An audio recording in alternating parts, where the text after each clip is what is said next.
Freeman with the throw for out number 3. 3 up, 3 down for North Polk. In their half of the first.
Good afternoon and welcome to Channel Seeds Field at Harlan and Hazel Rogers Sports Complex in Fort Dodge, the home of the Girls State Softball Tournament presented by Iowa Farm Bureau. I'm Trent Condon, joined here this afternoon with Joanna Settles as we bring you State Tournament Softball as North Polk, the number 7 seed, faces off against second-seeded Carlisle. Coming up here on the Girls Union Network powered by Mid-American Energy Company. We're already underway, and Joanna, a quick 1-2-3 inning from the Comets as it was a very nice performance there from Allie Stoner on the mound early on. It sure was, and here we are in the bottom of the first inning. There won't be many secrets today between these two teams, Trent. They split their regular season meetings, and both games produced plenty of offense, but here we are. This is high stakes going on right here, right now, and look at the defense. They're pulled in expecting a bunt.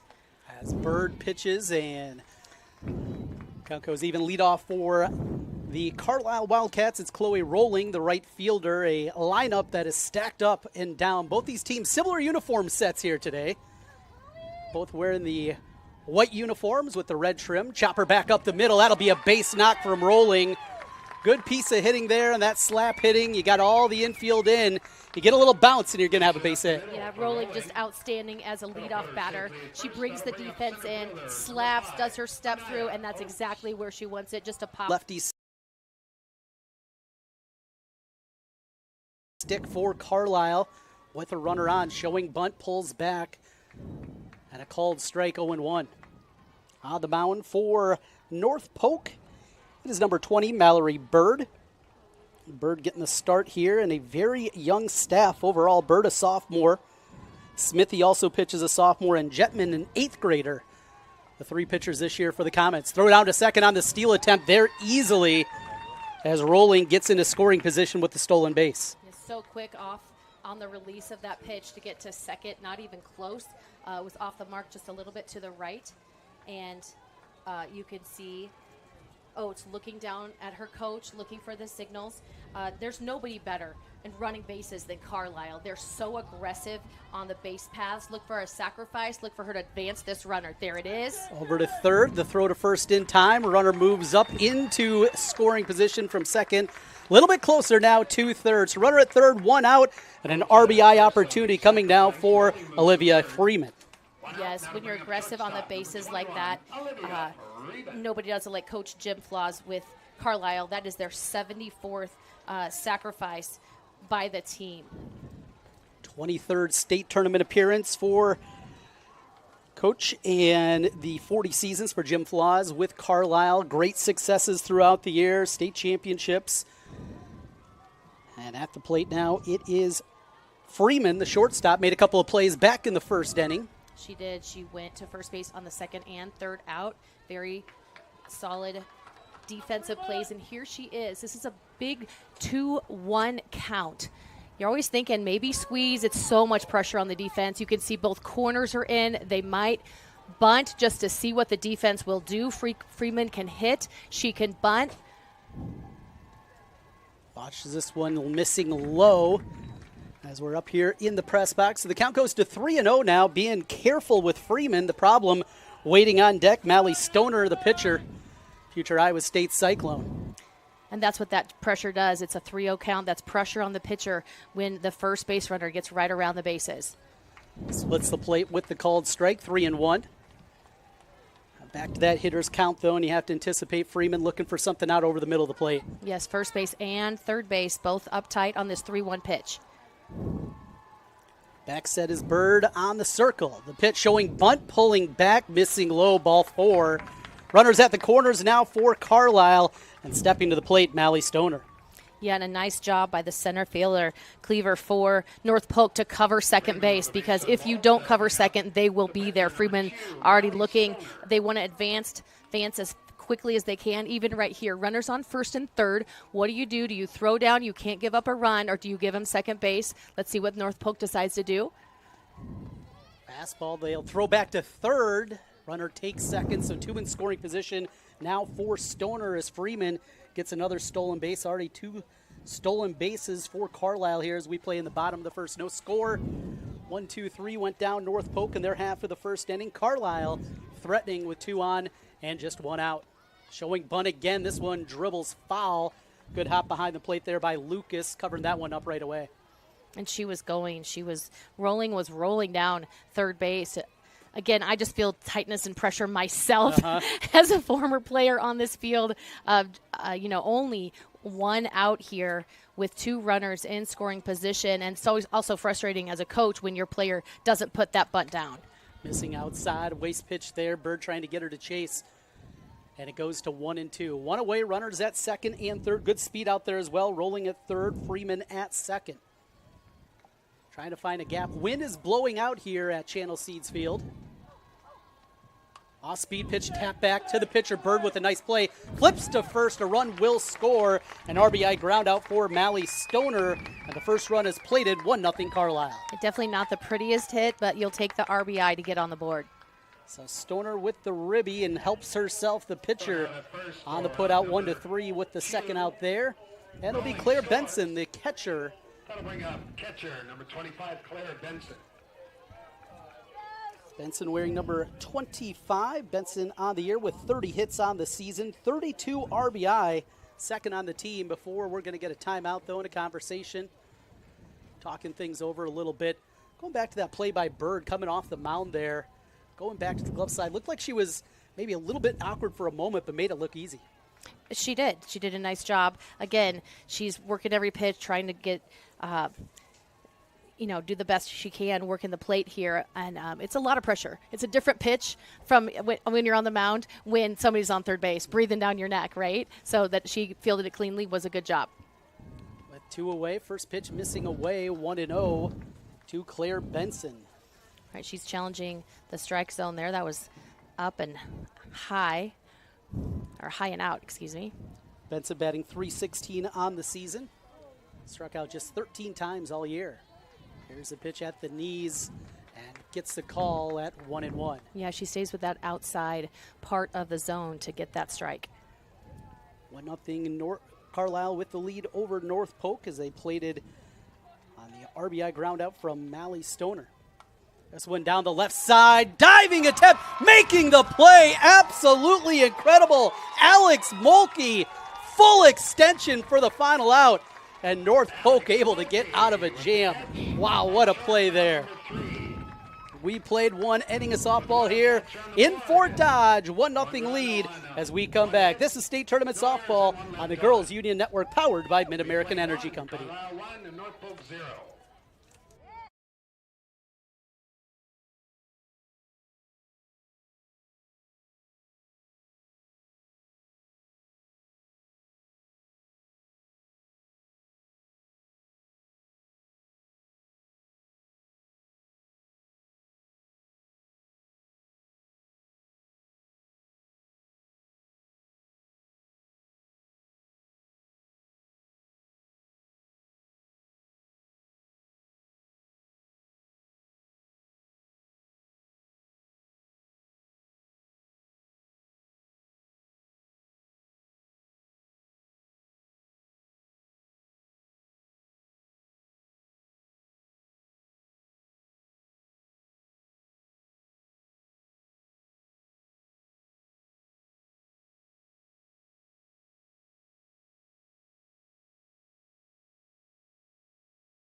Top of the second inning, as it'll be Audrey Lucas to lead things off for North Polk.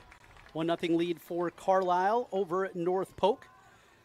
And the first pitch, a called strike at the knees, 0-1 to Lucas. 4-5-6 due up for North Polk, and some great defense to get out of the jam there. It also brings a lot of energy when you make those diving plays, bring that energy right into the dugout. Popped up to shortstop, and there once again is Freeman. So a couple of putouts from the shortstop position here, catches the pop out. Freeman playing some great defense out there. 1 away now for the Comets in their half of the second inning, and that'll bring Harper Lincoln to the plate. Taking a look at our Souk-Up stats between these two squads throughout the course of this season, and you see Carlisle averaging nearly 8 runs a game, batting .381 as a team, and a called strike on the inner half. Big numbers this season from Carlisle, North Polk, and you said these two teams know each other. Back in the second game of the season, North Polk pulled off the upset at the time, so got to play with a little bit more confidence when you beat a team even as good as Carlisle. Definitely, you know that you can win, and so there's something with that mentality for sure. Let's take a look at center field. Center fielder for Carlisle Oates, she's been playing left center, knowing that Stoner's a fast pitcher and that people will not, the hitters will be behind a little bit. And now she switches just on that one. Down the line, a absolute bullet from Lincoln. She digs into second, takes the turn as the throw comes in. A 1-out double, first hit of the ball game for North Polk as Harper Lincoln absolutely rockets that one and turned on the fast Stoner pitch. Stand-up double by Lincoln, put her safely at second. So with 1 away, first base runner of the day for North Polk, it'll be Tessa Dillinger to the plate.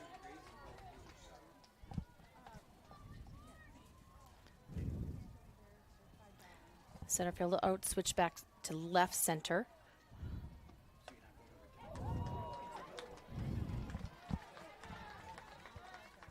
Foul ball as she's late on that pitch.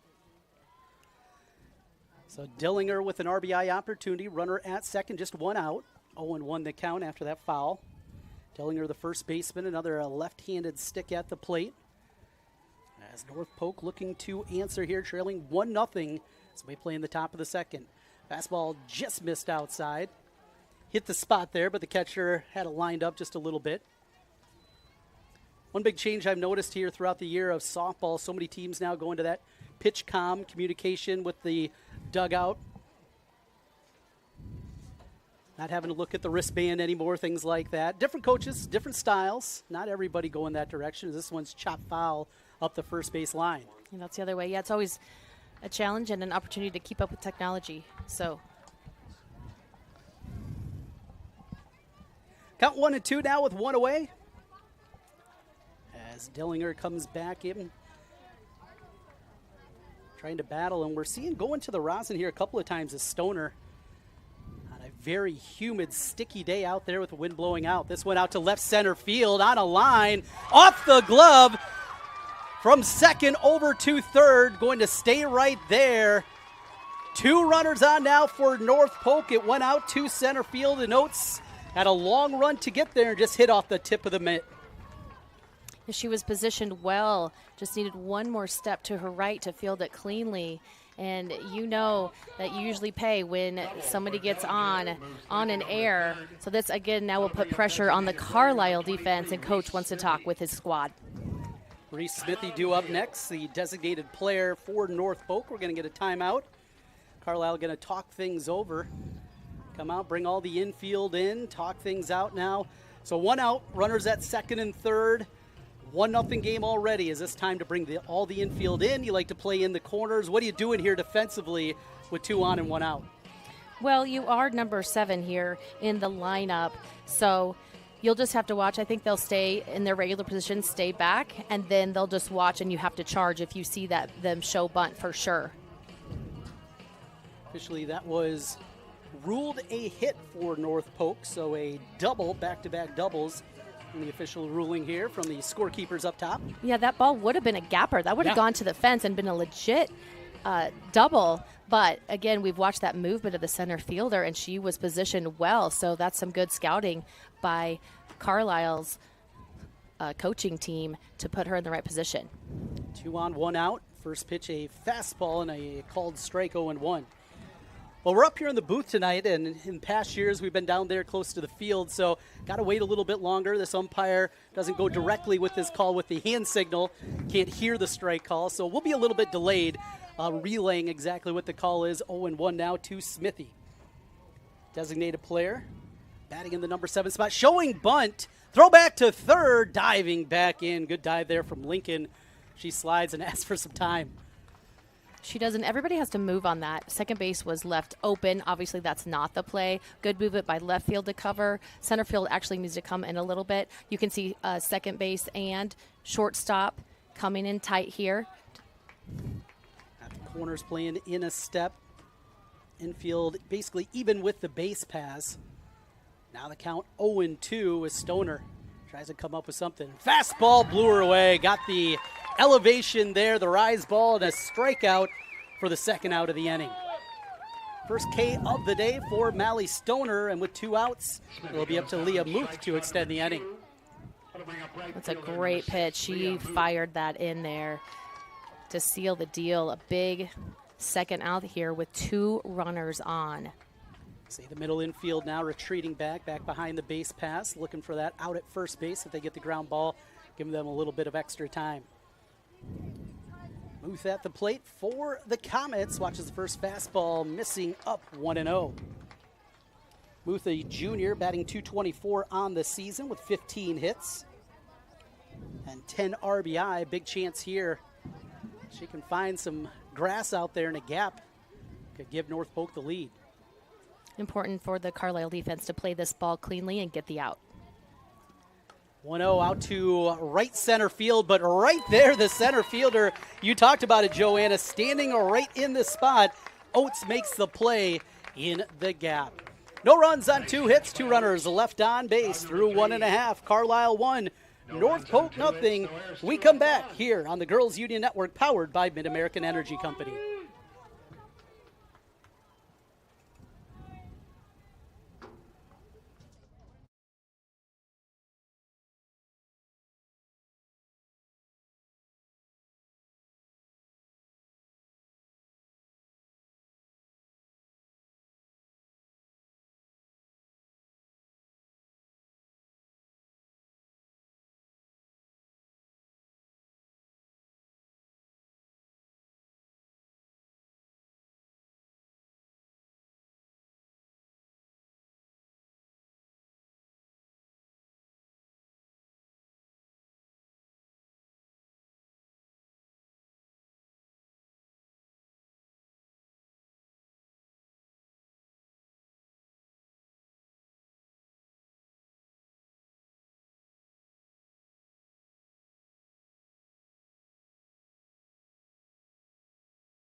Trent Kahn and Joanna Settles back with you. You're watching the 2026 Girls State Softball Tournament presented by Iowa Farm Bureau.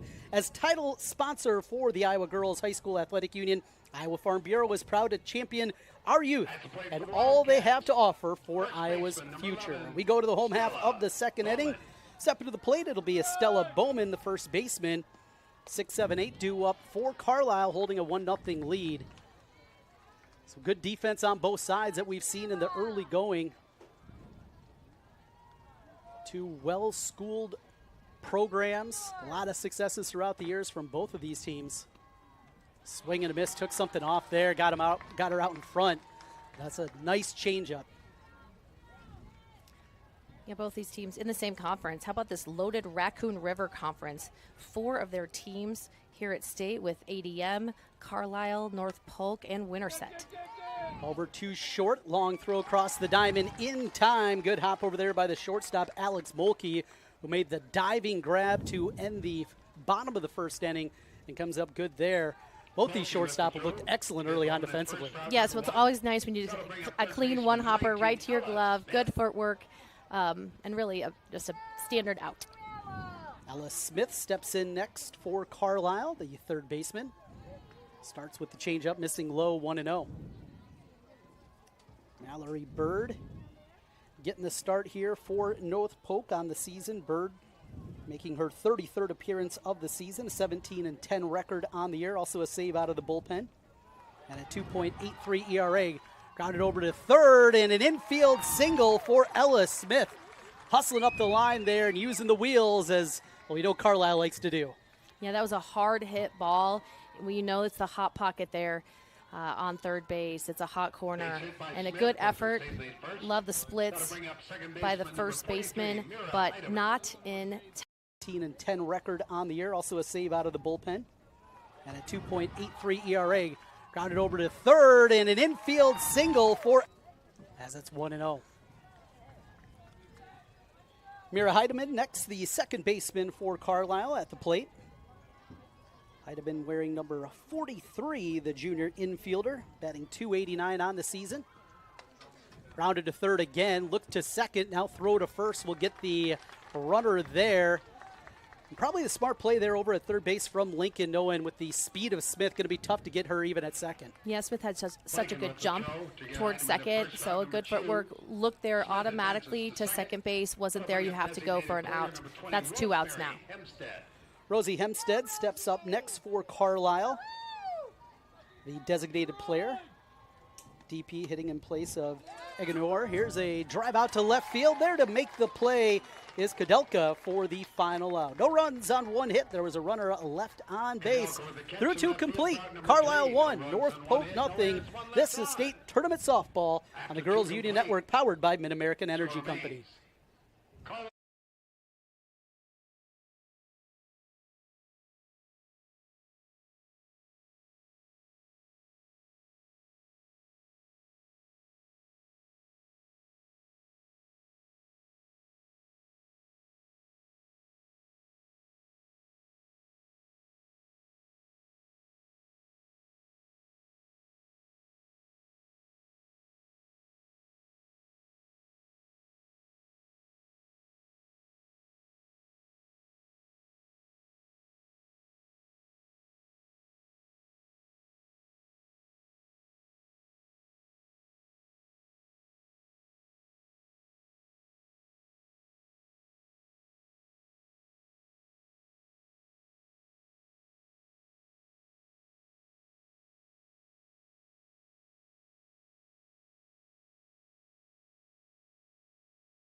Back with you as we go to the top of the third. Trent Condon alongside Joanna Settles is a good one brewing here. 1-0 as we move to the third. North Polk at the plate. Thanks again to the Iowa Farm Bureau for presenting the 2026 Girls State Softball Tournament. As sole title sponsor of the Iowa Girls High School Athletic Union, Farm Bureau recognizes athletic and academic achievement on the mat, on the field, and in the classroom, helping us nurture Iowa's future leaders. 1-1 count, as we are in the number 9 spot for North Polk. Ava Flalin at the plate, another left-handed batter for North Polk. No runs on 2 hits for the Comets. Infield playing in. This one a bit tardy on it, up the left side, foul out of play, 1-2. Yeah, first baseman stays home. You bring in second and short. Bring up third baseman a couple steps for this slapper. You don't want number 9 to get on because they're strong with 1, 2, 3 right behind her. Trying to come up with the big hit to get things started. 2 hits last inning for North Polk as they work against Mally Stoner. Missing outside and away. Down in the dirt, blocked nicely by the catcher for Carlisle. That is Claire Benson. Defensively for Carlisle, across the infield, left to right, Ella Smith, Olivia Freeman, Heidemann at second, and Bowman at first. Across the outfield, left to right, it is Ignior, Oates, and Rolling. Tapped out in front of the plate. Going to be a tough play. The throw in time. Great defense there out of Carlisle. Claire Benson coming from behind the plate and delivering the strike. It's fun when you practice those so many times and it bounces up so cleanly that you can barehand it, whip it down to first for the out. Nice play by Benson. 2-3 put out. And we'll go back to the top of the order now for North Polk and Maddie Claver. Showing the defense there, and as a catcher, those were never fun drills, those pop-up drills that you had to do. Wearing the gear, hot day like this, our game time temperature 95, but the real field temp 106 at first pitch as the clouds start to make their way in here and getting more and more humid, though a nice breeze as it's driving out to right center field. I do think this is our warmest day of the week, so if we get through this one and the girls could get through it safely, then the fans, everybody be glad for the rest of the week to drop that temperature a bit. 1-1 the count. Got the call on the outside corner to Maddie Claver. Flew out to center field, her first opportunity at the plate. Saw that outfield defense shifting around a little bit, now playing more straight up, including straight away in center field. Now shifting over. This one out to right field with some carry. That one is gone! A line drive shot from Maddie Claver. And we are tied on the solo blast. On a line, that was not your traditional home run, but counts all the same. It didn't go high. They usually, catch some air underneath of it, and that one just looked like it was going to go over the right fielder's head, and it didn't. It just kept going and going and going. That one feels so good to jog around and have everybody on your team hit you on the head. Big blast there for Maddie Claver. Just her second home run of the season. What a time for that here in the state tournament quarterfinal round. In the double elimination tournament now that is back this season. All 5 classes playing the double elimination. And Kodelka is going to show bunt. Pulls it back. As the pitch misses 1-0. Tied up at 1 here as we play in the top of the third. These two teams split during the regular season. North Polk won in the second game of the year. Carlisle got the rebound game towards the back half of the season. 1-0. Pops it up to short right field. Long run back for the second baseman. Will drop in for a base hit. Heidemann had a beat on it, but was playing in there, and because of that, couldn't get back. I think there's one blade of grass that can drop into for a legit base hit, and she hit it right in that Bermuda Triangle right there between those 3 defenders. So with 1 out, it'll be Alex Mulkey, who is showing off with her glove. Got the dirt all over the jersey already here as we play in the 3rd inning. Had a diving grab to end the 1st inning. A couple other good plays at shortstop so far. Now looking to help out with her stick with 1 away. Behind the fastball, 0-1. Stoner on the mound, the starter for Carlisle. Stoner on the season comes in with a 1.23 ERA, 115 strikeouts, and 131 innings pitched, a 19-4 record, also with a save out of the bullpen. 0-1 to Mulkey. On that one as well, 0-2. Stoner coming up with a little bit of gas. Goes right back to that rosin bag. We've seen her use that a lot. Now, don't know if she traditionally uses that or if it's just because of the humid nature here, trying to get that good grip. Yeah, it is very humid. Notice Kadelka, she stays very tight to first base. And a swing and a miss, strike 3. 3 fastballs, all 3 past her, and with 2 outs, it'll be Audrey Lucas next for North Polk. That'll bring up catcher Audrey Lucas. Lucas with a pop out to shortstop in her first plate appearance, the left-handed swinging cleanup hitter. As we are tied up 1 apiece in the top of the 3rd. Runner on first base, Kadelka. Fastball on the outside corner, catches the plate, 0-1. Yeah, a lot of respect for Carlisle's catcher Benson as they haven't even attempted to steal. There she goes. Never mind. There she went. Right as you said it. It's like the coaching staff was listening in up here. Patty Ostendorf, the head coach for North Polk, in her 2nd season, a 56-22 record. Program that's been to the state tournament 20 times. Big lead over there. Now retreating back to second base, 1-1. That's definitely a 2-out lead off the base there, as she's going on everything. Lucas looking for the big swing. On the season, Lucas with 41 RBI. That leads the team. That's a ground ball over to second base. Heidemann bobbles for a moment. The throw not in time. Here's the throw home. Safe. Got in around the tag. What a slide from Kadelka. And North Polk has taken the lead 2-1. Yeah, and that's why you really jump off and you explode off of second base. You can turn the corner on third base and go. She did a brilliant job there, Kadelka, as she came around.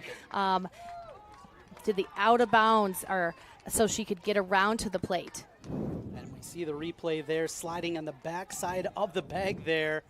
Then went back, grabbed the bat. I wondered at first if she was going back just to make sure she got the plate, but she knew she got it. You got to make sure it's okay to go back. Absolutely. If your gut tells you to go back, you touch it again. Yep. Touch it 3 times. You're not going to be penalized for hitting it again. Runner on first, 2 outs. North Polk has taken their first lead now, 2-1 here over second-seeded Carlisle. Carlisle 33-5 on the season. North Polk 20-16. Two teams, though, that know each other, and that's another thing at the state tournament. Not only playing a team that you know, but also knowing a team that you've beat, you know, the tendencies of the other squad. It does seem to make upsets maybe a little bit more likely when you've seen a team. As at the plate, it'll be Harper Lincoln. 1-0 to Lincoln. Stoner's done such a nice job at getting ahead in the count. She really is in control. I love her demeanor. Cleaver hit the home run on her. She comes right back. That's the other thing. We talk about how many home runs are, all of this. You don't talk about the mentality and how hard it is on you as a pitcher. You know, I mean, I was at a DCG game and they hit 5 homers in the same game, 4 different girls. Like, it was crazy. So you have to work on that mentality. So I just like the poise and the confidence that Stoner has in controlling the circle right now. Strike at the knees, 1-1. Saw that with my daughter. Gave up her first over-the-fence home run on the mound this year. Bounced right back through a strike. I said, all right, that's good. Yep, welcome to pitching. Absolutely. 1-1 the count to Harper Lincoln. She got the first hit of the ball game for North Polk back an inning ago. Can't catch up to the fastball, 1-2. Lincoln was left stranded, though, at third base.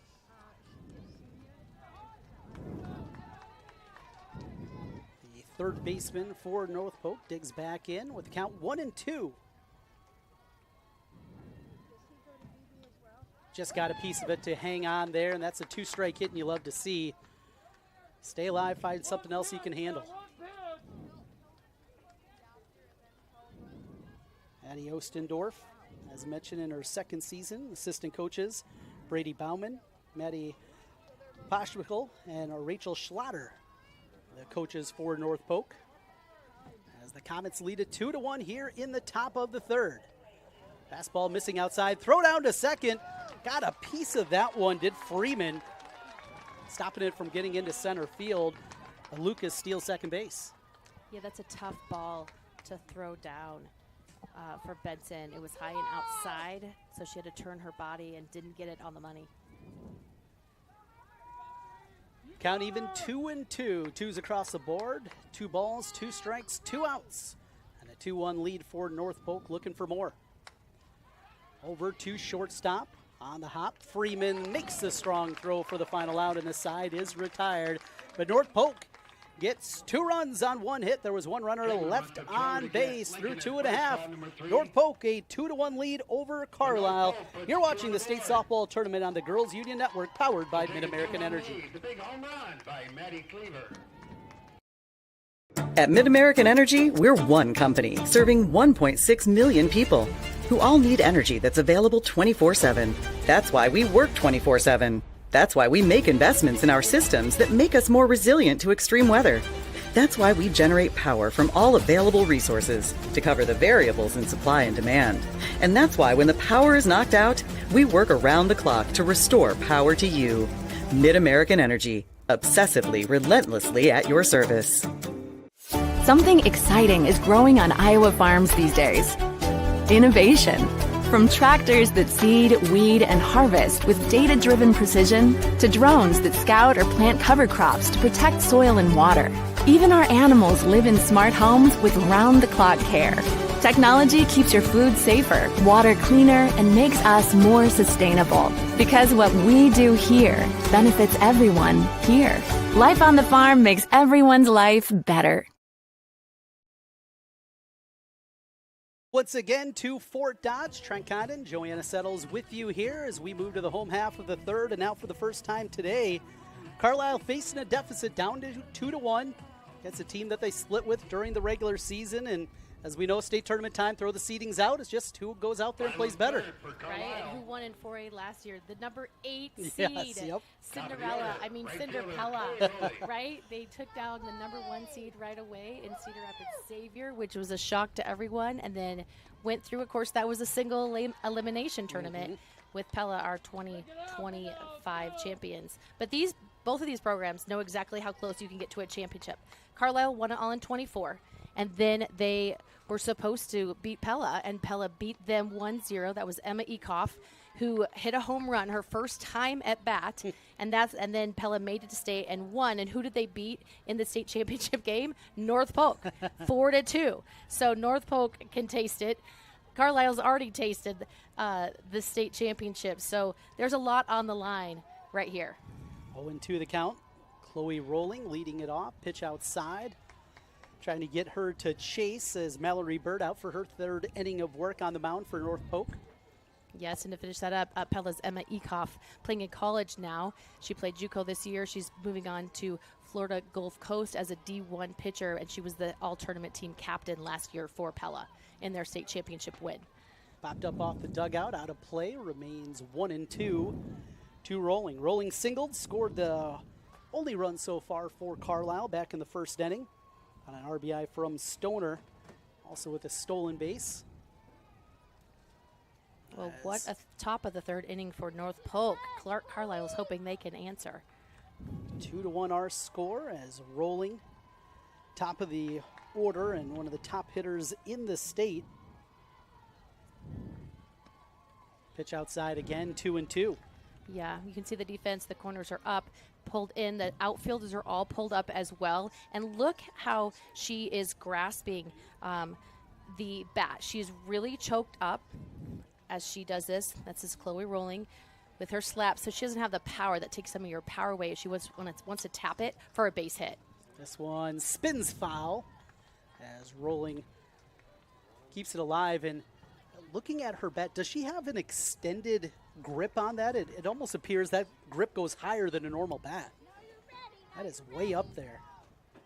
Now, it could just be the markings of the bat are also black down there too, but yeah, it's higher. And that was smart defensively there by Dillinger for North Polk, there we go. Smart by the first baseman to let that last one go, get this one for the out. Dillinger with the play at first base after letting the previous one slide by. And a ground out to begin the bottom of the third inning for Carlisle, as it'll be Anaya Oates up next.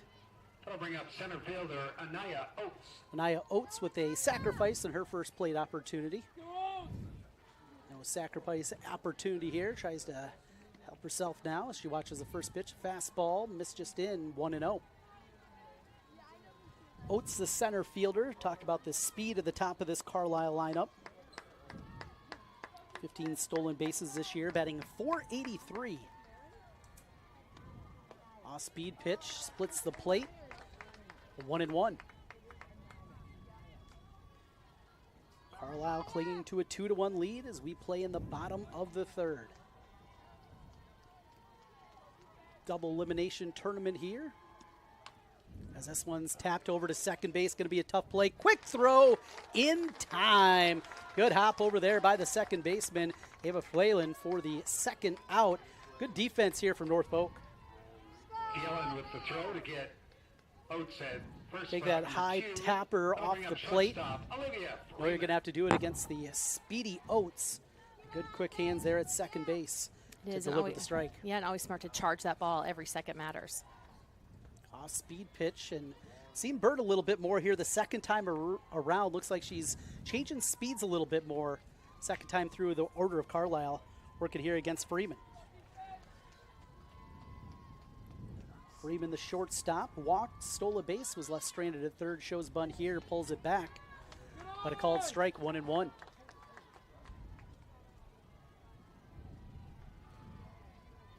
North Polk in their pinstripe whites, Carlisle in their pinstripe whites. The one difference, the major difference, just a little bit of gold on those Carlisle uniforms. Went with the changeup again, way out in front was Freeman, and she was thinking wanted to send another one out over the heads of those fans out there in left center field. Big cut at that. 1-2.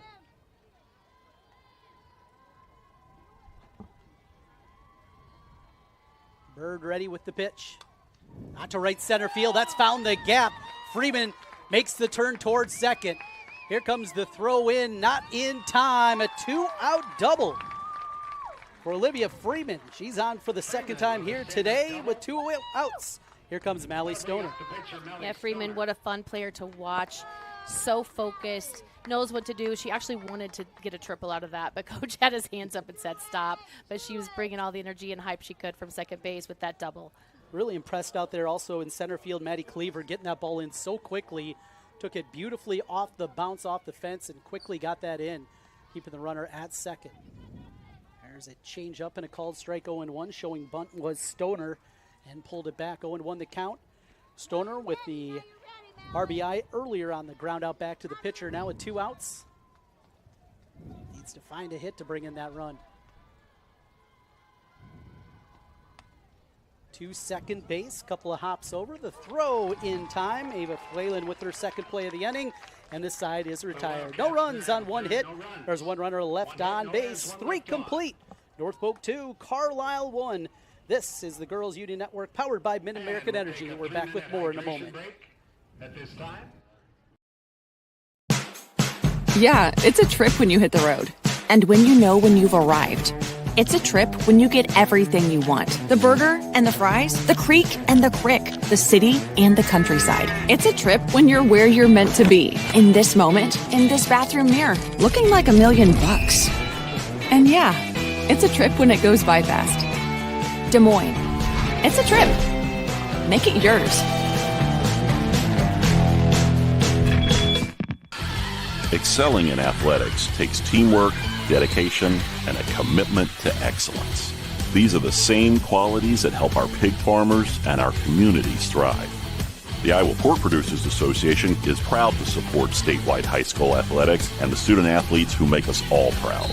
Visit iowapork.org/wecare to meet the people behind the pork and hear about our winning approach to caring for our pigs, the environment, and our communities. We go to the 4th inning. It is a hydration break. A little extra time out there for the players to get hydrated on this hot, humid, sticky day in Fort Dodge. Farm Bureau knows that strong, vibrant schools are the cornerstone of our communities. That's why they are a proud title sponsor of the Iowa Girls High School Athletic Union in this amazing Girls State Softball Tournament. They believe that by investing in our youth, we're investing in Iowa's future. 2-1 our score. North Polk with the lead over Carlisle, and we've seen some great defense so far. Hot day out there, getting rehydrated, but really settling into a great ball game. It sure is. And let's go back to Olivia Freeman again. She's so fun to watch. She's the shortstop for Carlisle. She was left on third the first at bat. She's left on second there with that double. You can tell she's just such a natural leader. So fundamental. She has had 3 outs. I can make that 4 outs. From the shortstop position. So solid when you have that great defense behind you as a pitcher. That just gives you even more confidence. Mentioned Freeman. Extra base hits in today's game are brought to you by Channel Seeds. The enhanced Channel Seed brand is here to help farmers like you up your game and rise to the challenge. Learn more at channel.com/rise. All extra base hits here throughout the state tournament. Thank you to Channel Seeds, and we're here at the Channel Seeds field. Teams Continuing on here, and a little extra time between innings, get rehydrated. Most important, though, for those pitchers and catchers, they're putting in the most work out there. Right, and the umps. Yes, absolutely. Absolutely, for them. All right, so I have to ask you a question. Yes. I saw this on Instagram this morning with the Iowa Girls Union.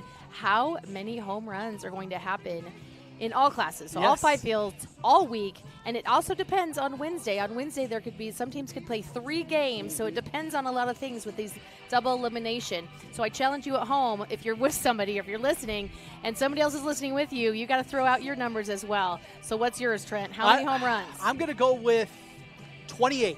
20, I was going 31. 31. Okay, Okay. well, we're very close to each other. We're Yes. very close. Yeah, I was thinking right in that range. Now, we already saw a couple in the game previous to us, one already here on the home run from Cleaver earlier. So Yeah, when I wind's walked blowing in, out, too. It is. But it's just that contact, that totally different pitches that we've seen. But when I walked into the last game, the very first ball, it was a home run. I thought, my number 31 is way too low. I hope there's 55. Yes, exactly, yes. Hit the ball, hit it over the fence. It's a lot of fun. It is crazy, too, and watching and getting back into softball again. I mentioned my daughter, who has been playing now for the last 4 years on the youth level, and just seeing at the high school level the amount of power that these young ladies have. It's just absolutely incredible getting that stick on the ball and just what they're able to do year after year, and some of the home run leaders that we've seen this season. Yeah, pretty impressive. We need to look at those 4A numbers. But and such a change, right? The ball has changed. Yep. The bat has changed. It just pops off that bat, which makes it a lot of fun. Love that. Center field, we're at 200. Left and right field, 200 feet here. I did see a home run. I called a JV game, and my daughter's playing JV, and she hit 2 homers, her first 2. So once she got one, she hit there, and she actually hit the left field post. Oh, wow. Yes, which is that fair or foul? It's fair. So ball. it bounced back Absolutely. in, but that was her double home run night, which is a lot of fun for Julia Settles, my daughter, to hit 2 home runs in a night. So She gets that from mom, certainly not dad, right? I bunted a lot. I was not a power hitter. I just went to the left side. I thought, hey, I'll be 3 feet closer to first base, and I'll just lay it down and run fast. Use those wheels. 1-0 the count as we begin the 4th inning here. It is Tessa Dillinger at the plate. Dillinger a double. Channel Seeds extra base hit in her first time up. She taps this one foul, 1-1. Yeah, I like her aggressiveness at bat here. You can just feel and sense the mental focus, attacking the strike zone here, just ready to get on, knowing just all the mentality, all the positive self-talk that these teams are working on to know to step up to that plate so confidently, and knowing what you can do for your team to get on and get things started, especially as a leadoff. Dillinger batting .373 on the season with 38 base hits and 102 at-bats.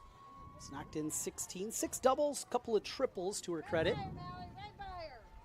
Count 2-1, back out on the mound again, Mally Stoner. This one over to second base, high hop, right to the midsection, and the easy flip over from Heidemann for the first out. That was a nice pitch there by Stoner. She kept it in the outside range, which took some power off of her as she didn't step towards that. She tried to pull that outside pitch, which takes all the power away. So an easy out for Carlisle. Reese Smithy stands in next for North Polk. Smithy, the designated player, 0 for 1, strikeout. One of 2 strikeouts so far for Stoner. That came back in the 2nd inning. First pitch swinging, a ground ball to shortstop. Freeman with the throw in time.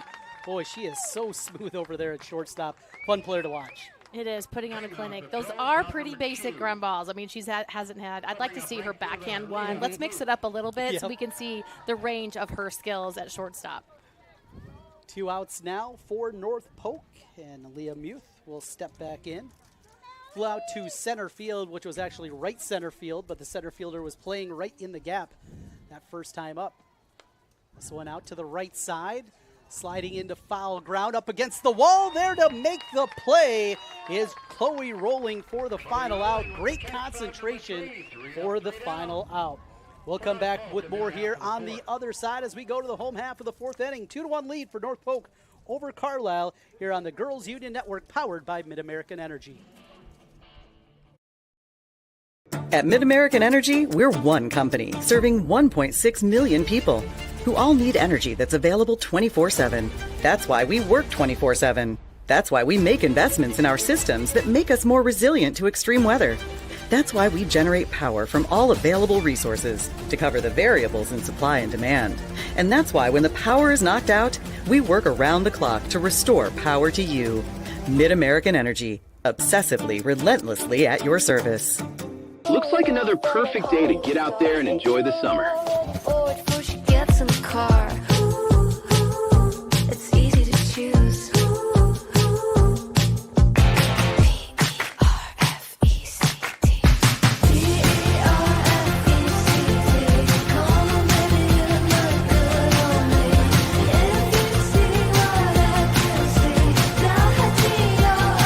Iowa State Fair, August 13th through the 23rd. 2-1 lead for North Polk over Carlisle as we go to the bottom of the fourth inning. Carlisle will have at the plate Claire Benson, Estella Bowman, and Ella Smith due up. Batters 5, 6, and 7 in the order, and what has turned out to be a great ball game here so far. First pitch, a pitch that just missed 1-0. Claire Benson, the catcher, lined out to shortstop to end the first inning on the great play from Mulkey, the shortstop, on a diving grab, a web gem, and need to have our staff here send that one into Sports Center. That's one of the best players I think we're going to see all week. It is, and she loves it. Look at her out there. She's covered in dirt, and you feel so good when you're dirty out there playing. Yep. If you haven't dove for one, it just doesn't feel right. So she's fired up. But it's so important here for Carlisle to get going offensively. Slow ground ball to short. Takes the short hop. The third baseman with a great throw over there. Harper Lincoln cut in front there, took the short hop and made the play. Incredibly difficult, ranging over there towards the glove side. And that short hop, but she was ready for it. Yeah, one of the keys to success for Carlisle is to be aggressive on the bases, and they really haven't had an opportunity to do so. So shout out to the Comets just for keeping them, getting these outs so cleanly, i.e. Third again, Harper Lincoln. 2 putouts so far, and now a chance to tie a record. You can't break this record, but you can tie it. 3 putouts in an inning. Bowman for out number 2. That'll bring up third baseman Ella Smith. Ella Smith, who had a single back in her first plate opportunity. One of 3 hits in the ball game so far for Carlisle. Smith also the third baseman. As a pitch miss, 1-0. North Polk leading 2-1. Both teams looking to advance on the top side of the bracket, but as mentioned, double elimination. Pitch just missed away, 2-0. Path just becomes much more difficult if you fall in that opening round. Got to have a lot of games to battle all the way back and win a state championship. 2-0 the count now from Bird as she steps back out. Mallory Bird, the starter. This one with a drive. Way back. That is gone. Solo home run. Ella Smith with the bomb, and we're tied up at 2 apiece. Absolutely murdered here as we take a look at that one on the replay. And Joanna, 2-0 count. There it goes. I watched her grip. She really brought it back, drove through the ball. It hit the tree back there. So we're talking 200 plus, a lot. So huge home run. Measuring systems. A big blast there, and we saw 260 feet. 260 feet, the unofficial official measurement up here in the press box. That thing was tattooed, though, and one of the hardest hit balls you're going to see as Ella Smith gets us tied. Heidemann at the plate. This one out to the right side, hangs up in the air, a couple of steps back. There to make the play is Leah Muth for the final out. Not before the big blast, Ella Smith has tied things up as we go on to the 5th inning. North Polk 2, Carlisle 2. Stay right there. This is Girls State Softball on the Girls Union Network, powered by MidAmerican Energy.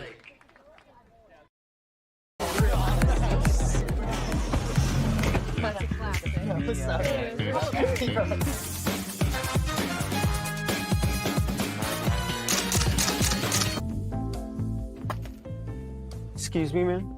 You dropped this.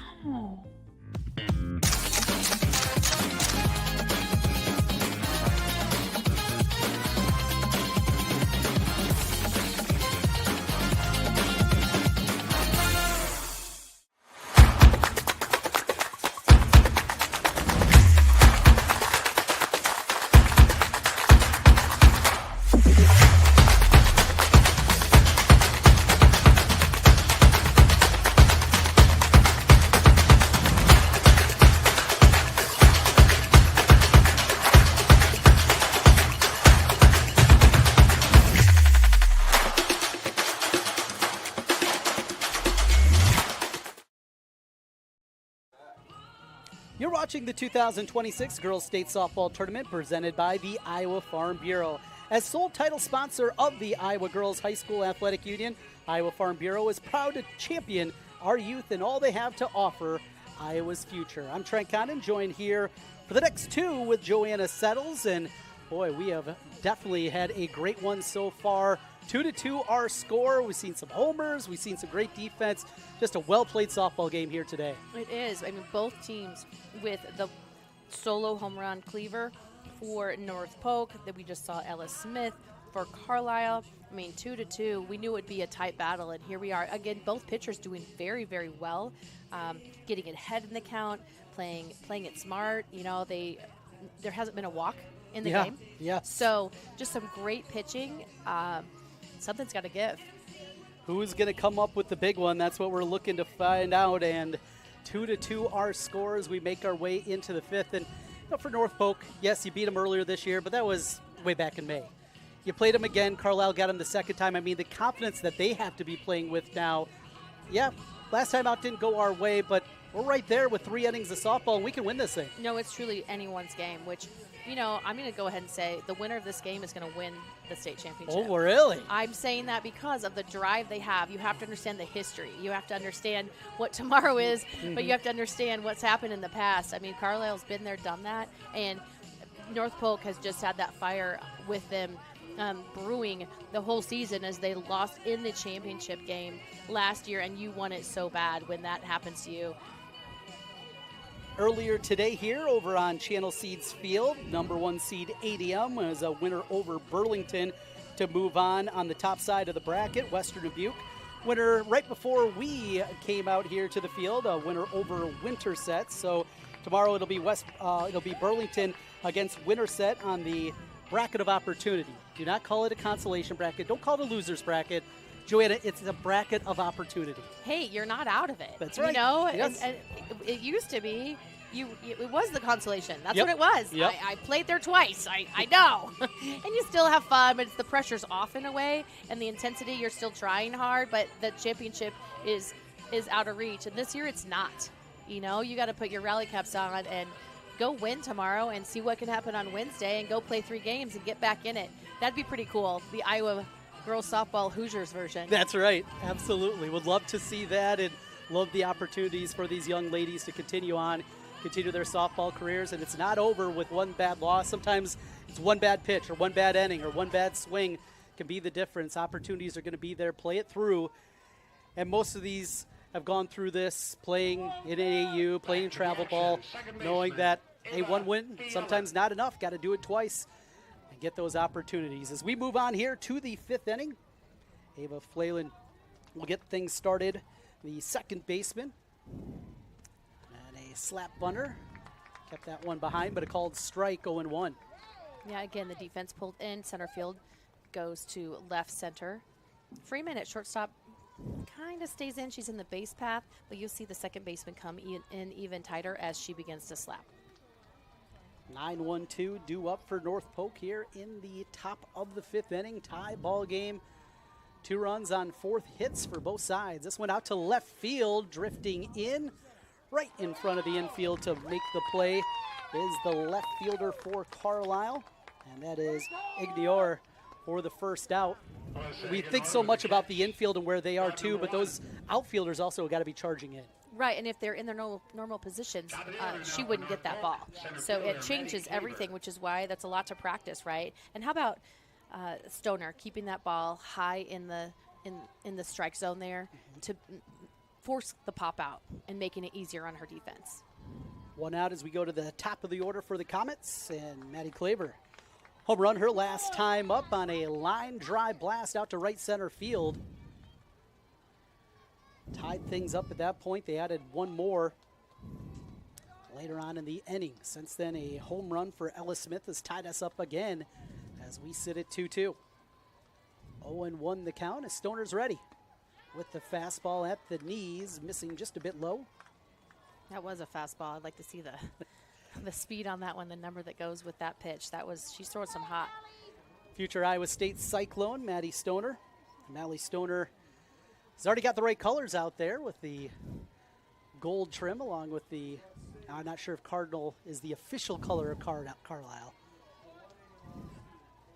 But both teams even have that C because one They says do. Carlisle and North Polk says Comets. So if you get confused a little bit, it's okay. I have too. Yeah, I would like a little more maybe black trim would help us out a little bit on those Comet uniforms. And both squads have that black pinstripe. Maybe next game they'll both play it, but they won't be playing each other. Both teams also with the script across, and as an old timer, I will tell you, I love the return of the script to the uniforms. One of my favorite looks. Everything comes full circle. 2-1. Tap foul, 2-2.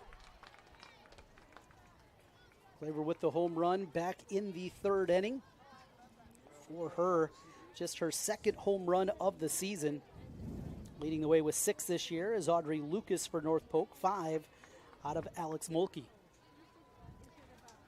Count even at 2-2. Mally Stoner on the circle and steps to the mound.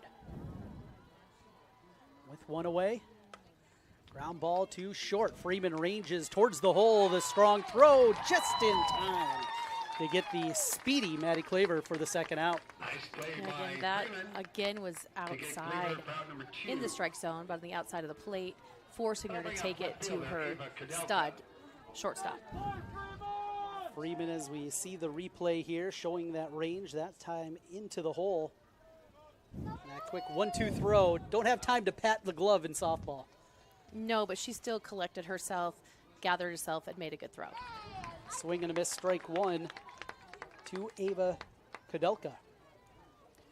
Cadelka 1 for 2, grounded out to shortstop her first time at the plate. A single and a run scored back in the third. She found the grass right behind second base in front of the right fielder, and her swing on that one scored on Audrey Lucas's hit as she reached on an error. Came charging around, and Cadelka had a great slide coming on the backside of home plate to score the run that gave, at the time, North Polk the lead. Now tied at 2. Yeah, she came around that backside, used her left hand to touch the plate twice. 1-1 the count. Over to Freeman at short on one hop. Makes the throw to retire the side. 3 up, 3 down goes North Polk here in the top of the 5th. We go to the home half. Tied at 2. This is state tournament softball on the Iowa Girls Union Network, powered by Mid-American Energy. Maybe you'll just shave the person next to you. Life's buzzing with energy. From the delightfully routine, to the novel and exciting, to the truly uncharted. With all that life brings, it's easy to lose track of what powers all those moments, our health. At Mercy One, our caring doctors focus on just that, powering health, from the everyday to the extraordinary. So you're ready for what life brings next. Find care at mercyone.org/healthpowerslife. Something exciting is growing on Iowa farms these days. Innovation. From tractors that seed, weed, and harvest with data-driven precision to drones that scout or plant cover crops to protect soil and water. Even our animals live in smart homes with round-the-clock care.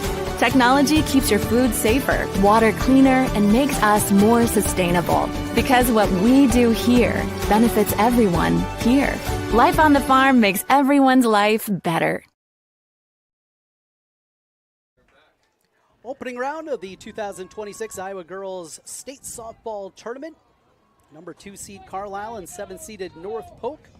Tied up at 2. We go to the bottom of the 5th inning. Carlisle, as Rosie Hempstead will get things started, the designated player. 9-1-2 also due up here for Carlisle, just like it was for North Polk, and just showing Joanna, just how close these two teams have been here today. They have, and it's been such a fun game because there's been so many great plays offensively and defensively for both teams. 4 hits apiece and only 1 error. So some great pitching. Nothing like those homers, though. We had 2 in this game so far. I don't think they're done yet. And it could be anybody. That's the other thing. It can be anybody 1 through 9 on either team. Hempstead at the plate for the Wildcats. Pitch missing outside, 1-2. That second pitch again that we saw out of Mallory Bird went with the changeup. Really impressed by that off speed that she's shown throughout the course of this one. First time through the order, more the fastball. Gone with the change more the second time through. And after this batter will be the third time through. Now with the pitcher, Joanna, how much do you kind of game plan that before the game, or is that more of a feel thing throughout the course of the game when you're going fastball as opposed to that off speed? You just definitely want to utilize it when you can. It depends on the count. There it is. That was beautiful. I feel like as a pitcher, you're more confident, obviously, with the bottom of the order. They're with the 8th and 9th. But when you have the 0-2 count, you're going to do something close. And so you saw Bird right there, how much excitement it is to use that off speed and get the strikeout. That's a great feeling. First strikeout of the ball game for Mallory Birds, giving up 2 runs on 4 hits. Fastball at the knees, a called strike. 0-1, top of the order, Chloe Rolling. Rolling 1 for 2, a single and a run scored, along with the stolen base back in the first. Grounded out to first base in her second plate opportunity over to Tessa Dillinger. This one out to center field, long run, but there to make the play. Great defense and a long run for Maddie Claver. Maddie Claver with a nice catch. Second out, quickly 2 away for Carlisle here on that half. And showing again that speed in center field to track that one down. She is, and I have to shout out to the pitcher, Bird, on that one, keeping it high in the range. Just such smart pitching by Stoner for Carlisle and for North Polk's Bird. Keeping it high, it's so hard to bunt, or it's harder to bunt and to slap when that ball's higher in the range and you go for it, which makes easier pop flies, as you saw there for the defense. 2 outs now for the Wildcats. It'll be Linnea Oates, officially 0 for 1, a sacrifice back in the first inning, and a ground out to second back in the third. Another lefty as the corner infielders play in. That one skipped in front of the plate, 1-0. Oates, the center fielder for Carlisle on the season, came in batting .483 this year, along with 15 stolen bases. Pitch up at the letters, 2-0. Trying to get through this 1-2-3 in the bottom of the 5th. Yeah, with only 2.5 innings to play, I mean, a home run right here could win the game and you're done. I mean, wind continues to blow out, though it does feel like the wind has died down a bit. Certainly from when we showed up earlier, it was really blowing gusts up to 25, 30 miles an hour at that time. Still breezy, not quite at the same level as it's 3-0. Right, it's just so much where you make contact in that sweet spot of the barrel of the bat to make that ball bounce off. Ball 4 straight wide ones, something that has been a rarity here today. And a well-pitched game between Mallory Bird and Mally Stoner. And I think you said it, our first walk of the day. It is the first walk of the day. So Oates is on with those good wheels, 15 stolen bases this season. Here's Freeman. The only thing with walking Oates is that Freeman's up to bat. So confident. She starts in the back of the batter's box. Freeman. Shows bunt there on that inside pitch. .454 batter during the season. 3 home runs, a triple, and 11 doubles as well. 1-0 the count to Olivia Freeman as Bird comes ready in the circle. Showing bunt, pulls it back, up and in. So now 6 consecutive balls from Mallory Bird. Have to wonder if North Polk staff talking a little bit. It's time to go out there, at least talk.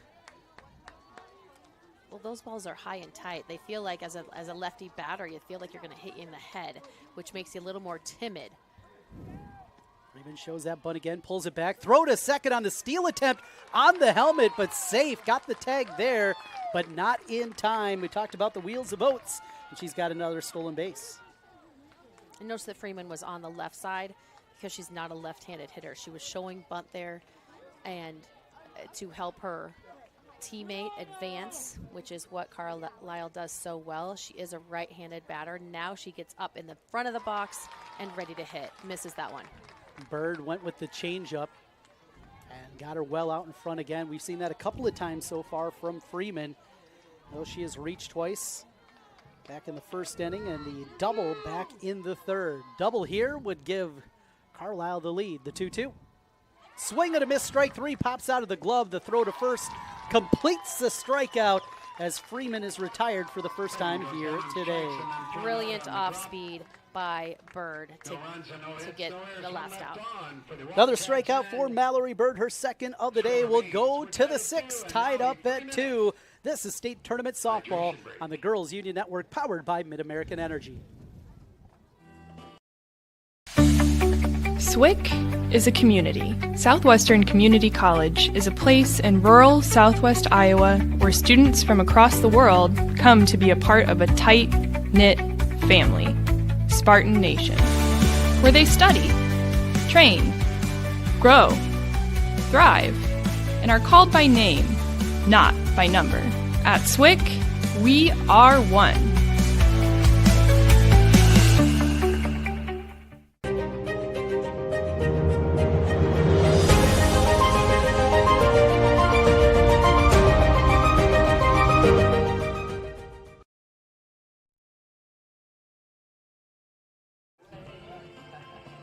Top of the sixth inning in Fort Dodge in the opening round of the 2026 Iowa Girls High School Athletic Union State Softball Tournament. North Polk 2, Carlisle 2.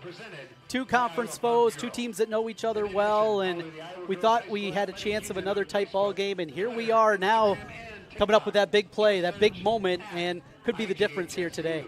Yeah, how about North Polk's pitcher, Bird? She's just doing a great job. She just put she's throwing that fastball so well. She's really working the range. She's gone, that was what was that? The last batter, Freeman, she had an 0-2 count.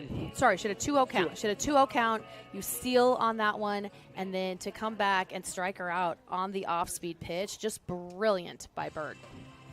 2 runs on 4 hits, no errors for North Polk. 2 runs, 4 hits, 1 error for Carlisle. Had a couple of home runs here today. Maddie Cleaver for North Polk with the blast back in the third inning, and then Ella Smith homered in the fourth to tie things up for Carlisle. Due up for North Polk here, 3, 4, 5 in the order. Alex Mulkey, Audrey Lucas, and Harper Lincoln.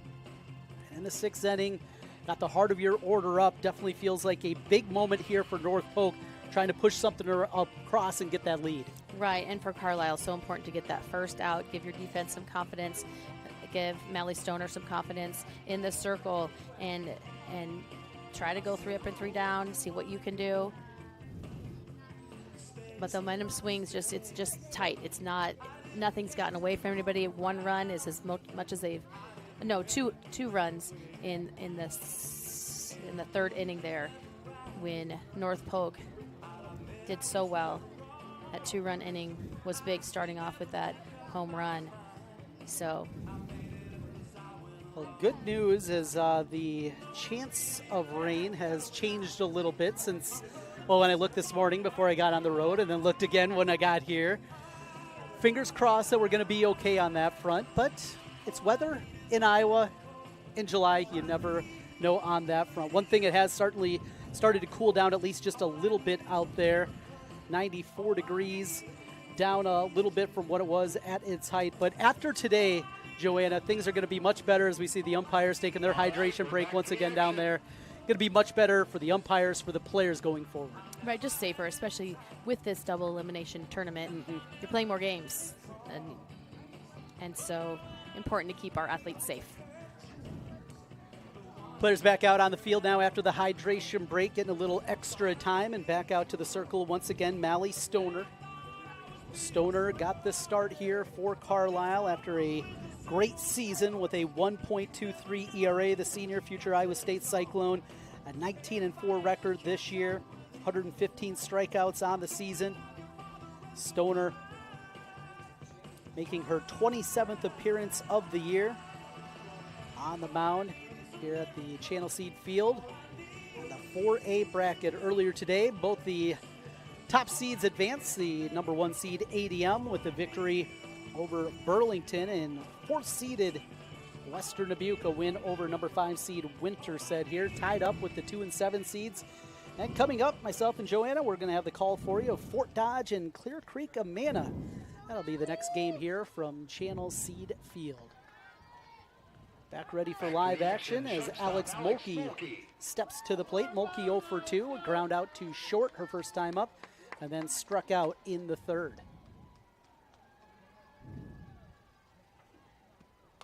First pitch swinging out to left field. That one could be trouble, just foul. Missed it by inches. That could have been not just a base hit, that could have been 2 as Mulkey was quick out of the box. It could have been 2, and you have to decide if you're the left fielder, do I dive for that or not? You only can dive for that if you know you can catch it. But a good jump by the shortstop Freeman and the left fielder on that ball, and it was it was foul, so they couldn't get there. Mulkey has committed to play at Dort, though just a junior. Another year of high school ball in front of her.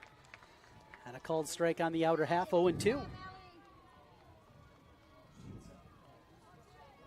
Seniors Tessa Dillinger and Ava Kudelka put together great careers. How about this during their 5 years at the varsity level? 160 and 37 with North Polk. Fastball missing up 1-2. Mulkey wearing number 19, the junior. Came in batting .445 on the season. Also 11 steals to her credit this year, 36 RBI. The 1-2. Grounded to third. Oh, great play over there. The throw by Smith in time. A little bit of a snow cone there. You could see the orange or the yellow bouncing out, but made the play and makes a strong throw. Yeah, she put her glove out and almost surprised herself that it popped right in there, making the play look easier than it was. Audrey Lucas up next for North Polk in a tie game here in the 6th. One away, the left-handed swinging Lucas at the plate, the catcher. Reached on an error back in the 3rd inning on that play, as this one's coming up towards us, but out of play. Now, because of the heat, we don't have the windows open. Can't get the Harry Carey net out there to try to catch them, anything like that. But also no problem that we don't have to worry about errors up here either. Correct. Not sure how good the hands are this high up. And when you use a net, that's another level of difficulty, Trent. You didn't come up with your glove this evening, so I do. All right, we'll keep the windows closed. Check swing, did she hold up? Didn't matter, a called strike. And it's 0-2 now to Lucas. Trying to protect, looking for that base runner, changing the complexion of a tie game. 2 apiece in the 6th. Lucas needs a battle here as she protects the plate. This one over to first base. The putout is there, but a foul ball. Was looking over at the first base umpire, didn't see that definitive call right away, but the home plate umpire had the call, had the angle of that one as well. Foul ball stays at 0-2. Top of the 6th inning with Audrey Lucas at the plate. Back ready in the circle, Mally Stoner has been tremendous for Carlisle. She's ready with the fastball. Called strike 3 on the outside corner.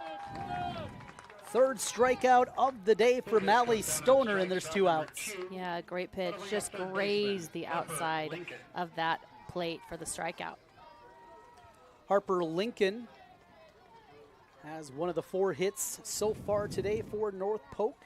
A double back in the 2nd inning, a Channeled Seeds double. Looking to do the same here now with 2 outs. Can't catch up to the fastball, 0-1. Feels like even a hot day like this, Stoner, she's had a little extra velocity as this game's gone on. She has. She's thrown some heat. Again, we don't have numbers. I wish there was a gun on it to see how fast she's throwing, because those are fun numbers to see. The 0-1 showing bunt. That one goes back behind the catcher, though, foul 0-2. Yeah, she was too late to show bunt. Her bat was over the plate, and it needed to be out in front of her to lay one down. I like that option. That was smart, especially with the defense and the corners back, to try to drop one in for a base hit. but you have to show a little bit sooner so that you're in control of that. It doesn't have to be a secret that long. Now 0-2 down in the count as Stoner comes set.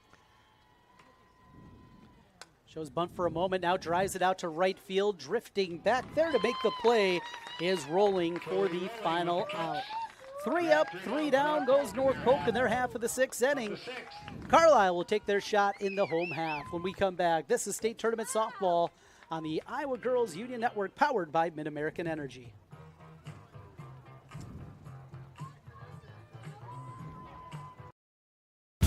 Ready? Let's go. Mom, over here. Yeah, this kind of thing can happen when you're hiking, but no worries, Mom. I can prescribe something to soothe the itch. Unity Point Health looks at your family's health from your point of view, offering same-day appointments with expertise focused on what matters most to you. Unity Point Health. Expert care focused on you.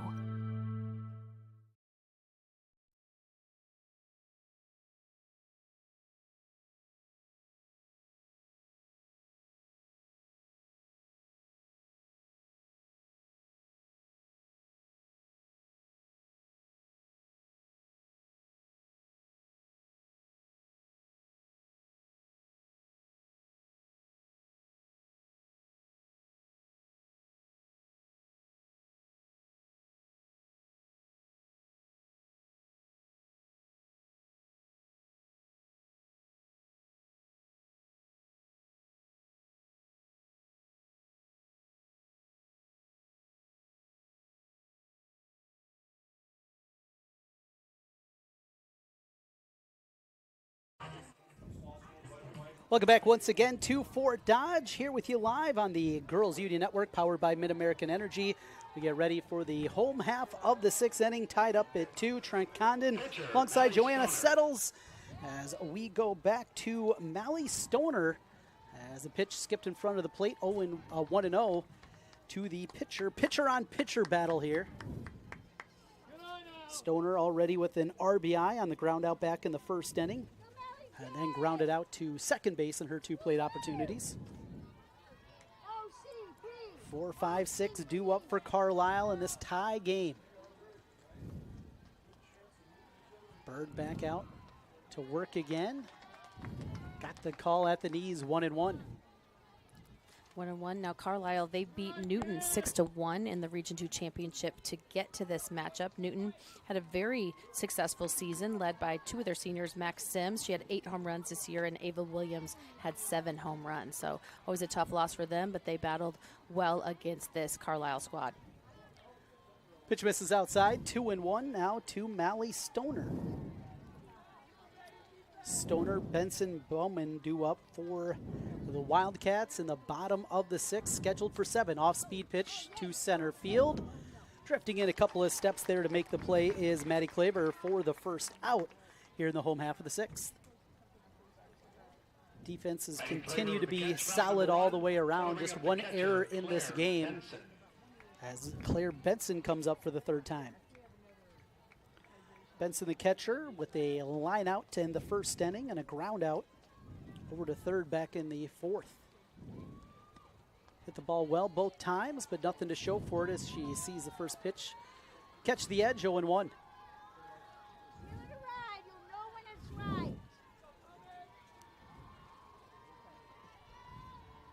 Bird checks the wrist, gets the call, and is ready with the pitch down the line, but hooking foul and out of play.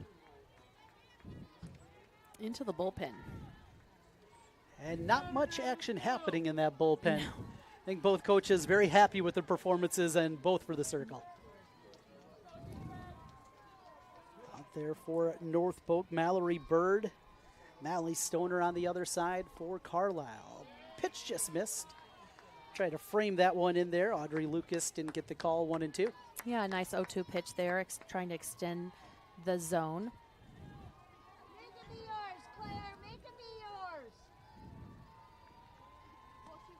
Benson fouls it straight back. And runs over to first base. Wasn't sure what she was doing there. Just stretching out the legs maybe a little bit. Well, I know Carlisle softball, and you have to run to all first the way base. to first. Got to make contact. Yes, you do. Yes, you do. And yes, she did. That's why. Coach Flaws has been around for a while. This is his 40th year at Carlisle, and that's one of the things that you do at Carlisle is you run through no matter what. Bird with a nice play. Makes the throw to first for the second out of the inning. Fielding your position. We've seen that a couple of times now for Mallory Bird. Right back at her. Not always an easy play. You're working so hard out there, but made it look easy. And with 2 outs, it'll be Estella Bowman. Talking about Coach Flaws, he's in his 40th year at Carlisle. He has guided the Wildcats to all 23 state tournament appearances, and he earned his 1,300th career win and his 1,200th career win at Carlisle. Quite impressive. Great successes throughout the years for the Wildcats. There's a fastball on the outside corner, just missed. 1-1. Mallory Bird loves that outside corner. That's it. She just challenges these right-handed batters to see if they'll bite on those, and they're outside just by an inch or two. Kind of hitting her spots. Her out went back with a changeup. That one's short though. 2-1. They're going to check with the first base umpire to see if she offered. No, she did not. Said the umpire crew up the first base side. 2-1 the count. Bowman grounded out to shortstop her first time up, and then third base her second time at the plate. Waiting on deck, the dangerous Ellis Smith, who had the home run that tied it up back in the fourth. This one down the line, but just foul. Great swing there from Estella Bowman. She was ahead of that pitch. Yes. Got out just in front. Count even out, 2 balls and 2 strikes in a 2-2 game. Bottom of the 6th, scheduled for 7. Bird comes back to the mound, ready with the pitch. Back to second base, slow dribbler over, strong throw in time. 4-3 with the putout as Phelan makes the play. 3 up, 3 down go the Wildcats.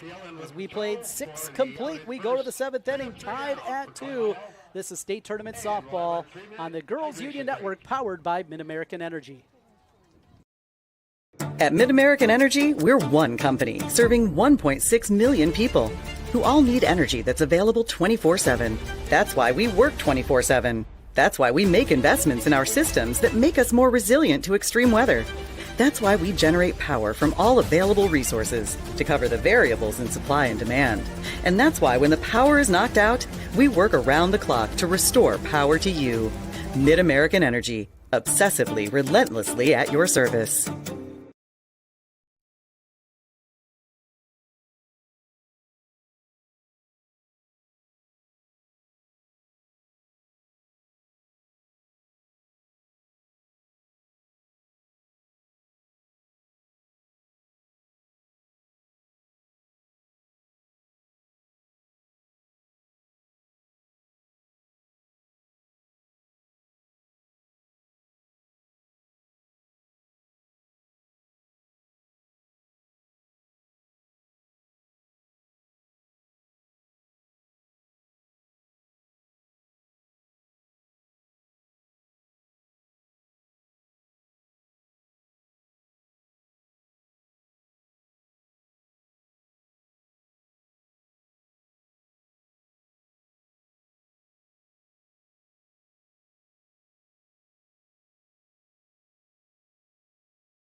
Back with you once again in Fort Dodge. We go to the 7th, still deadlocked 2 apiece. Joanna Settles, these two teams have been about as easy as you can, even as you can find here. This has been a tight ball game, and now it comes down to one play.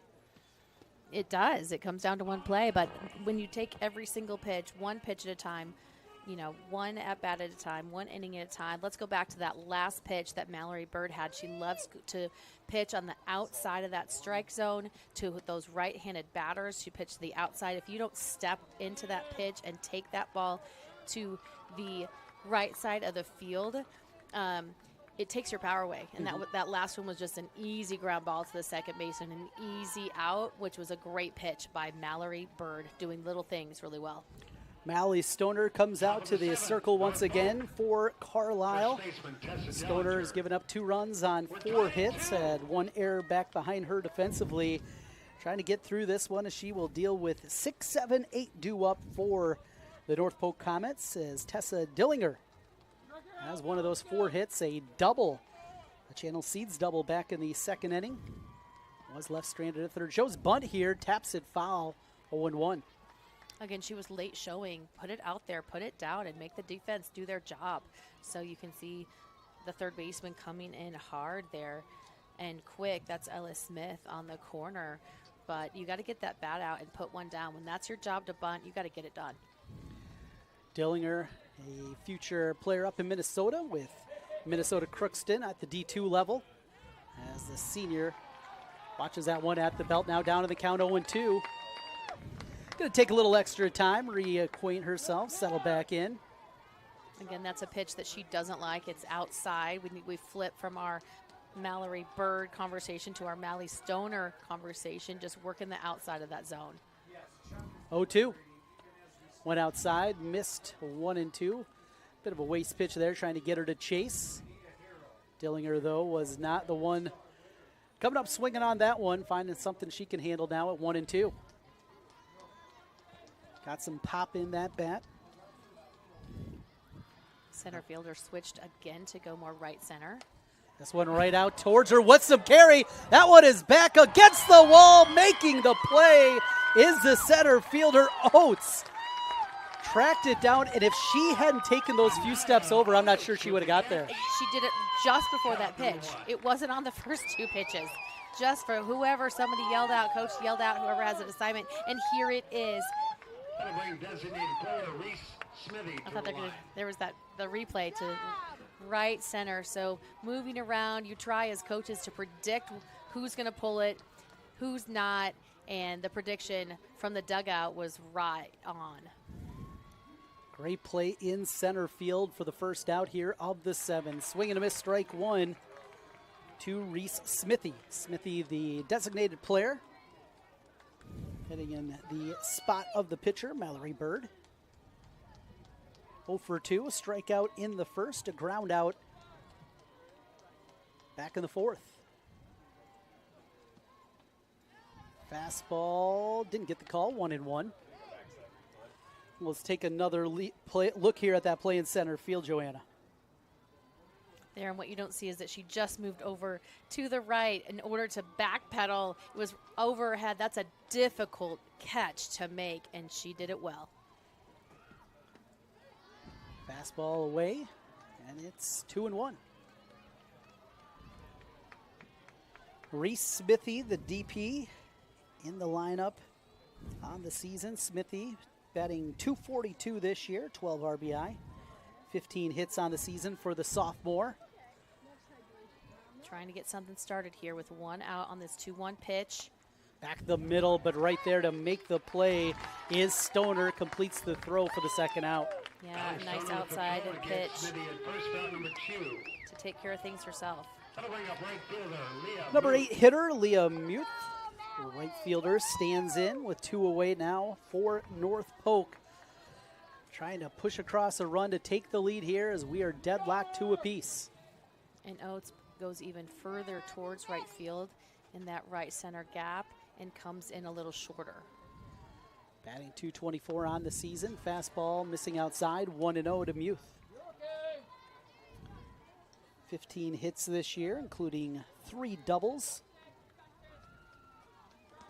Trying to find a gap, and there's a lot of room out there. She can turn on one out to left center field. 1-0 the count as Stoner comes ready. With the fastball, couldn't check her swing, 1-1.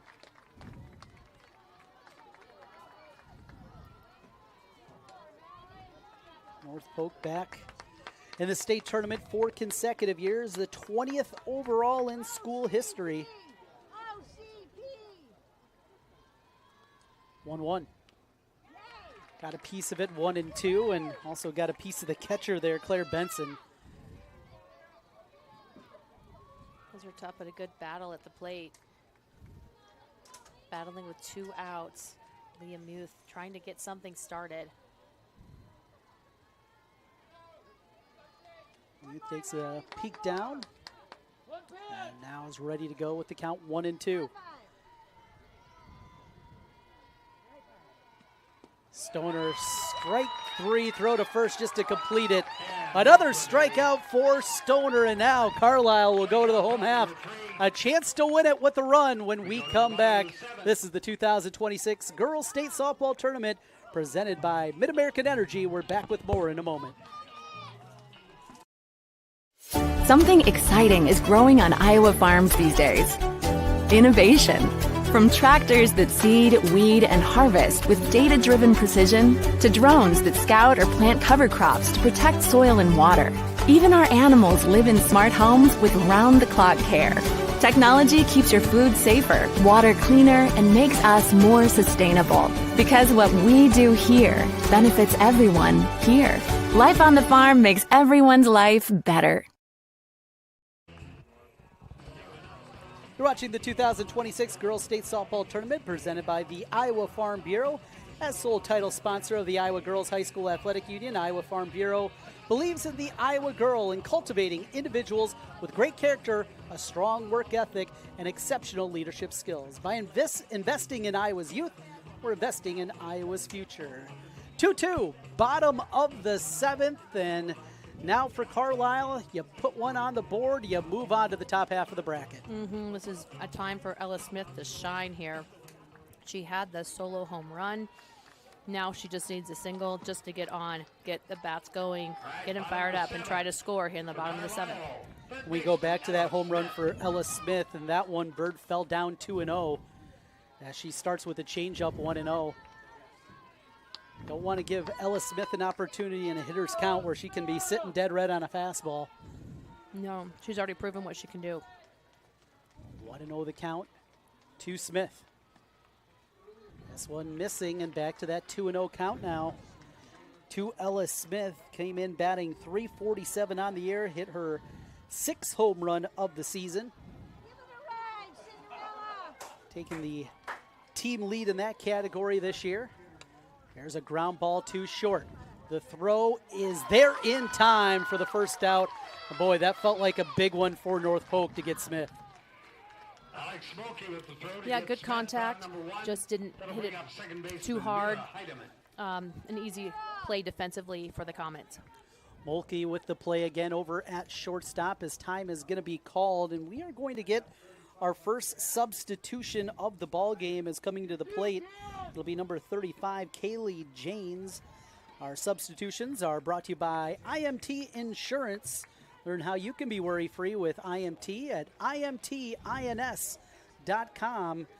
Stepping up to the plate, 35, Kaylee James, a junior catcher. James on the year, batting .333 this season. 69 at bat, so she's played plenty. She has, but I mean, it's a pressure situation coming in here. She knew she was going to come up to bat. She has 23 hits on the season. She scored 12 times. She does have 2 doubles, and she's hit 2 dingers this season. So don't have to do a lot, but put the ball in play and try to get a base hit. Janes at the plate as she'll work against Mallory Bird for North Polk. Ground ball to third, backhanded there. The long throw in time. Great defense again from the Comets, and Harper Lincoln with a beautiful play. Harper Lincoln with the throw for out number 2. just up and down this, well, both sides. The defense has been so tremendous here today. It has. That's hot. That ball was hit hard. It was that first pitch. You're ready. It's just an instinct because you've practiced it so much with that backhand. And again, clean defensive play by the Comets. Rosie Hempstead up for the third time, 0 for 2. A fly out to left field in her first plate appearance and a strikeout back in the fifth. First pitch missing 1-0 to Hempstead. Top of the order due up after Hempstead. If she can reach, fastball splits the plate. 1-1. Tied up at 2, North Polk and Carlisle. Back on May 27th, North Polk earned an 8-2 victory. In the rematch on July 6th, 14-9, Carlisle got the win. The rubber match here to go to 1-0 in the state softball tournament. 1-2 the count.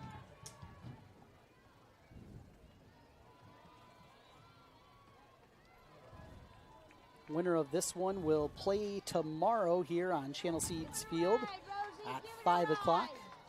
The loser will play at 2:45. Off-speed pitch out to left center field with some carry. That one's off the wall. It's extra bases for Rosie Hempstead. Dives into second base and will stay there. With 2 outs, Carlisle's got a runner in scoring position, the winning run at second base. How about Rosie Hempstead? Number 9 batter. Can we just shout out to the number 9 batters? It's like, who's number 9? You know what? Number 9s are difference makers. You know, somebody's got to be there. You might as well be great there. And how about Rosie? That was big right there for her team, especially with Crowley rolling up to bat here. The slap hitter putting so much pressure on the defense of North Polk. Channel Seeds extra base hit with rolling at the plate. First pitch. Strike at the knees, 0-1. Yep, that caught the outside corner. Chance to find some grass and potentially win it. Hempstead also moves pretty well out there at second base. There's a chopper off the glove of Bird. It'll stay in the infield, though. An infield single for rolling. But most importantly, now Hempstead moves up to third base with 2 outs. Rolling with her second hit of the ball game, and she's now 2 for 4. 2 outs, runners at the corners, and Oates to the plate as time is called. Wow, that's just not the time that you want that to bounce off your glove. Frustrating. They did a lot of things right there as well. They covered it. They covered second base to not let her get there, which actually that runner doesn't even matter at this point, Yeah. right? Doesn't matter. You just want to advance the runner. That's your only job, and she got it done. So Chloe ends up on first base. A nice job with that slap attack. So had a couple of coaches out there, one to talk with Mallory Bird and also talking to the rest of the infield. Now the runner at first does not matter. And this is one where I would anticipate catcher or defensive indifference here. You're going to let that runner take second. The only thing that matters is that runner at third. That's the winning run. That is the winning run, and they do get a runner for Carlisle into that position. Chloe Pronosel will come in, an 8th grader, wearing number 36. Chloe Pronosel running at So third base Pronosel is for the Carlisle. winning run. And at the plate, it is Anaya Oates. So you put the youngster out there at third base. Tied up at 2 in the bottom of the 7th. Showing bunt in the dirt, blocked beautifully by Lucas. Oh, that's a huge play to block that. I mean, Lucas had to get down. It is a lefty at bat, so Lucas can see third base. You can't get thrown out. You can't lead off too far. You have to run out of bounds if you're the runner in case that ball would touch you. Carter's charging in. Here's a fastball showing bunt, pulled it back, but a called strike as the count evens 1-1 now to Oates. Rolling has stayed there at first base. Right, and they just leave her on first. You don't want to play around. You don't want to get picked off at second or anything because all that matters is the runner on third base to score for Carlisle to end this game. 1-1 the count. And the pitch. Little knuckler over to the left side. That is down, a base hit, and Carlisle walks it off. on the Oates single. Carlisle survives the upset bid from North Polk. 3-2 on the Oates hit.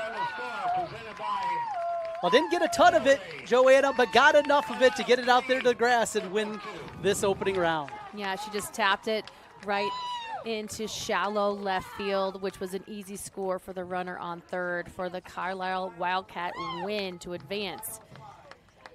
Absolutely a great ball game here. We talked about the open nature of this one, just how good and close it has been. And Carlisle in the bottom of the seventh gets the win 3-2. That's a heartbreaking loss for the Comets. They fought. They were, I mean, you think you're going to the 8th inning. You just need one more out, but the pressure was on, and they just couldn't hold them off. 3-2 is the score, and the player of the game, Anaya Oates, gets it done. She reached a couple of times, also had a sacrifice playing the small ball, as they will move on the top half of the bracket, though not over, as we mentioned, for North Polk. They'll move to the bottom side of the bracket, and they'll take the field tomorrow here on Channel Seeds Field at 2:45. Well, that'll do it for our coverage here of this one. We got more softball, as now Carlisle will